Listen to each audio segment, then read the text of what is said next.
First ఆ patient పడుకున్నాడు, అంటే ఏ స్పృహ లేకుండా పడిపోయినాడు ఆయన ఫ్లోర్ పైన. అలా పడుకున్నప్పుడు ఇది ఎవరు లేని సిచ్యువేషన్‌లో జరగొచ్చు ఆల్మోస్ట్. లేదంటే ఎవరన్నా అనుకోకుండా సడెన్‌గా పడిపోతే నిన్న బీపీ దాంట్లో చెప్పిన కండిషన్ అది వేరు.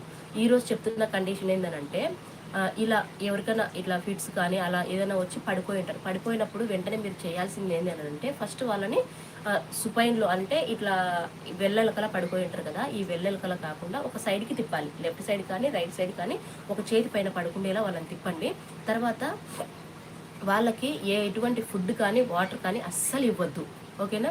ఎందుకనని చెప్తే ఎప్పుడైతే ఈ విధంగా మనకి ఈ స్ట్రోక్ వచ్చినటువంటి లక్షణాలు ఉంటాయో, ఆ లక్షణాల వల్ల మనం తీసుకున్న ఫుడ్ కానీ, వాటర్ కానీ లంగ్‌లోకి వెళ్ళిపోతాయన్నమాట. యాస్పిరేట్ అవుతుంది ఇక్కడ.